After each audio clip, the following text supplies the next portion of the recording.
Hello friends, tonight I'd like to give you an update on my absolutely sexy Beretta 92A1 now that I've had it for a while. I put 3,000 rounds through it, and I think I'm even better equipped than when I did my review to tell you what I think of it and why. I also have some lovely candles burning to set the sexy mood in honor of my absolutely sexy Beretta. So how long did it take me to shoot 3,000 rounds through it? Not long, a little over 2 months. I got this shortly after my PPQ, which I've shot a little over 3,000 rounds through now. And I got this gun because I wanted to get better with double action, single action pistols. I've shot a lot of those over the years, but I've never really just said, hey, I'm going to learn the ins and outs of this system and get as used to it as I am to polymer striker fired guns and revolvers, which I consider to be more my forte than anything else. Although when you suck as much as I do, is anything truly your forte? I don't know. So in addition to this gun being part of some training that I was doing, it's just a great gun. It's just absolutely amazing. I shot it so much because it's incredibly accurate. And I mean profoundly accurate. Any gun is more accurate than I can shoot it, but because the sights are good and the trigger is great, it makes it sort of more accurate to the user. The double action is heavy and long, as people say, but I consider that to be a great safety feature. And then the single action is really crisp with a super satisfying reset. In short, I think it's kind of the best of both worlds: safety and sheer suitability or shootability. Well, and suitability too for target shooting or self-defense or whatever you might need it for. Recoil is minimal due to the weight. And up to this point, the gun has performed perfectly. Folks told me that this gun was going to jam more than the band Fish, and I've experienced no problems whatsoever. And when I first got it, I decided I was going to do some mean stuff to it just to see if I could get it to screw up as much as people said it was going to. When I first got it, I ran it dry with only the factory grease for the first 300 rounds. No problems. Then I cleaned it, lubed it up, shot it weekend after weekend, hundreds and hundreds of rounds a day without doing anything to it. And then I finally just cleaned all the junk off of it today. No problems whatsoever. I consider this to be one of the most reliable guns ever made. And I don't know, maybe it'll prove to be the most reliable gun I've ever owned. I don't know yet.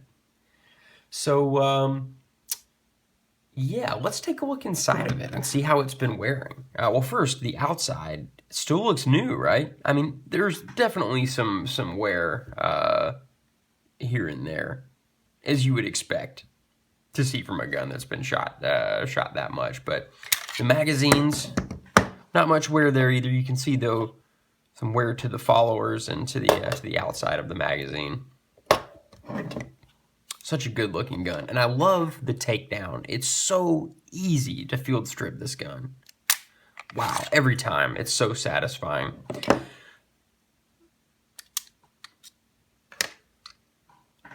I love the falling block action. I think that's really cool.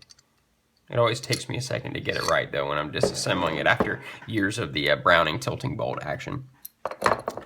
Let's look at the inside of the slide first, since these some of the very early ones in the 80s, I believe, cracked.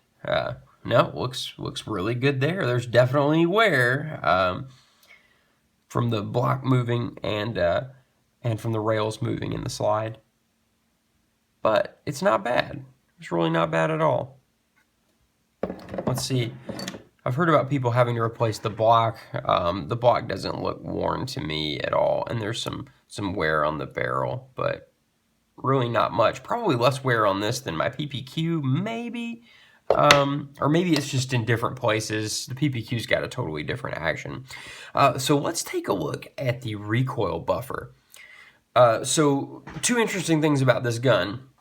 One is this is built on the heavier 40 Smith & Wesson frame and I believe slide and whatnot. So I think that helps with durability a lot. But it's also got this recoil buffer. And the recoil buffer definitely reduces felt recoil. I've shot a lot of 92 series guns, and this one does have notably less recoil. But it also has made it so that the frame looks new. The frame hasn't been getting battered. I mean, and the buffer itself, I see not a mark on it. So that's great. And of course there's some a little bit of wear on the rails, as you would expect, but not much. I really do think there's less than my PPQ, which was purchased at the same time. I can't really show you the rifling through here, but through the camera. But trust me, it's in good shape.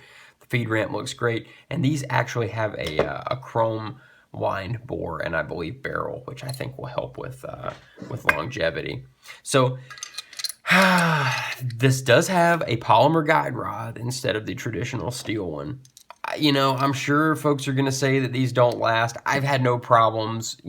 Talk to me again after 10,000 rounds, but I really don't think it's going to be an issue. I think it's one of those things that people just kind of complain about. I trust Beretta. If they say that the polymer guide rod works, then the polymer guide rod works. Yep. And then we've got our lovely decocker. Oh yeah, I love it. What do I think it'll need in the future in the way of maintenance? Well, I'll check the springs at 5,000 rounds because I've heard that the Army often neglected to change worn parts on the M9s, leading to the failures that the gun is most famous for.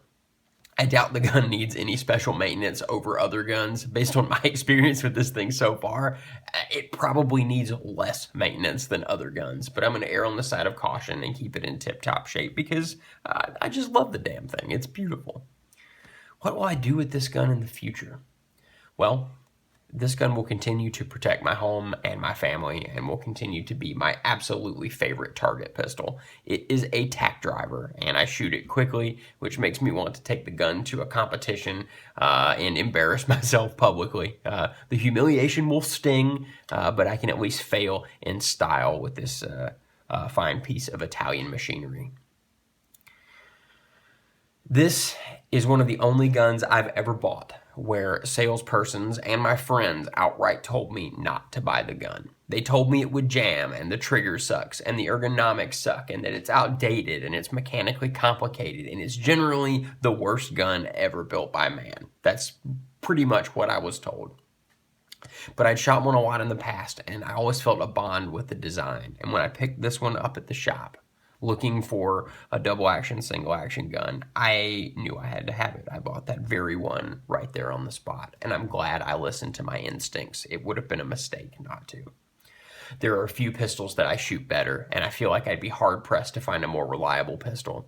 This Beretta is my friend, and I know it has my back. I think we'll be friends for a long, long time, and odds are good that when I'm tucked into my warm bed at age 80, this Beretta will be asleep on the nightstand next to me. The Beretta is just that kind of friend, loyal to the last. Thank you all for watching. I really appreciate it. I hope you're Beretta fans too, and if you're not, well, thank you for watching all the same. Have a wonderful evening, and I'll see you all soon.